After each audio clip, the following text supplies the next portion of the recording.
Pastor Caleb. I'm the associate pastor here at First Baptist Church, and I'm the worship leader, as you probably already realized. So as you apply to be on the worship team, you'll be working directly with me. I really look forward to that. And on the worship team, our goal is to, the same as the church's goal. We want to make disciples by nurturing individuals in grace. And we do that by allowing people to come to church and see God. They're not there to see us, they're there to meet with God. And they're there to become a better disciple of Jesus. That means a better follower, a better worshiper. So as we lead them, there are some things that we've got to remember so that we are leading them the right direction and not leading them to become worse disciples of Jesus. And so we can do this by giving God our hearts, giving God our talents, and then letting Him be the star. So when we talk about giving God our hearts, we first have to define worship. We're a worship team. We lead worship services. But what is worship? Worship is our response to the gospel. You may not know what the gospel is. We'll define that too. But first, worship is our response. It includes thinking, doing, saying, feeling, everything about us. And it goes on continuously. You may not have realized this, but God's message to us as humans is present all around us, everywhere, all the time, and we are continually responding to Him in one of two ways. One, we're responding to Him in gratitude, in adoration, and love for Him, in obedience to Him. That's worship. That's correct worship. Yeah, that's the good kind.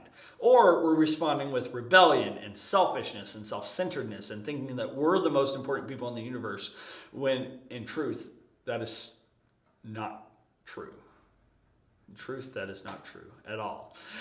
So when we talk about worship as our response to the gospel, we mean positive worship. Correct worship is our response of love, joy, gratitude, thankfulness to the gospel, which is the message about Jesus dying on the cross in our place. He died the death we should have died after He lived the life we should have lived. So Jesus' life was perfect, which is what ours were created to be. He lived His life perfectly in communication with God, perfectly surrendering, perfectly obeying, and then He died the death that we should have died. So after living the perfect life, He receives the death as if He'd lived the worst life ever. And He had all of the sins, all of our wrongdoings piled on Him in that moment. And so that He died our death. So when we think about the goodness and graciousness of a God that would plan that would allow someone else, Himself, to take the punishment for our wrongdoing, that's when our response is full of joy and gratitude and thankfulness for His mercy and His grace. So we give God our hearts in that way. And our job as a worship team is to lead that. We're supposed to be constantly responding to the gospel and the good news of Jesus in a way that helps others see the correct way to do that. Now, here's a caveat. You may not be there yet. If you're not ready to respond to God in that way, please do not fake it. That would be the worst thing ever. Don't be a hypocrite. You don't have to believe the same way we do to come play drums or to play piano or to even sing. We do have one restriction. We won't let you just stand up and speak representing God and representing our church unless it's scripted, some sort of call and response, or unless you really are a believer and you really do agree with us that you're a sinner and that Jesus is the king of your heart. So if once you do those things, then you can come and lead in any way.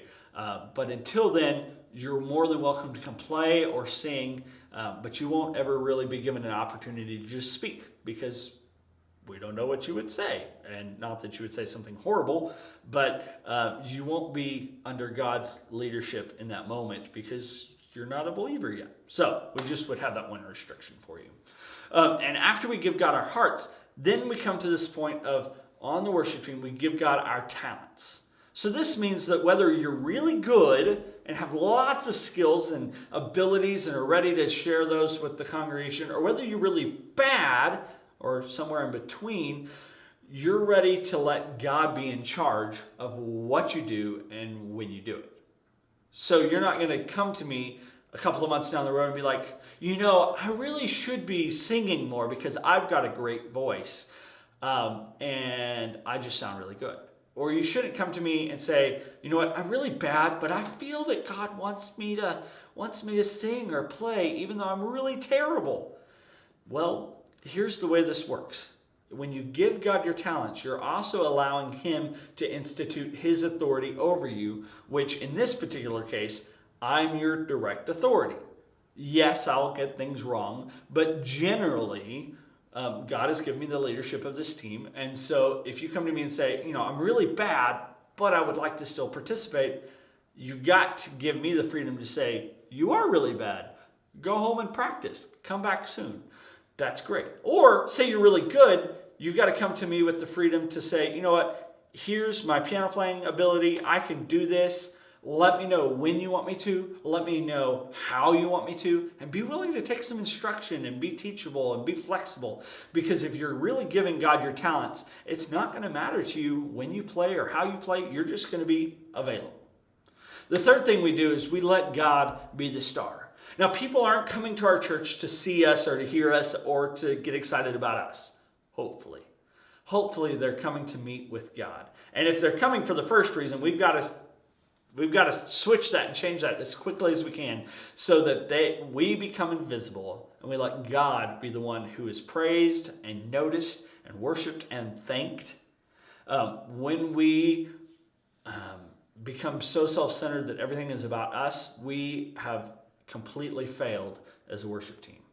When we're worried about, did people hear that cool thing I just played, or did they notice how good my voice sounded today?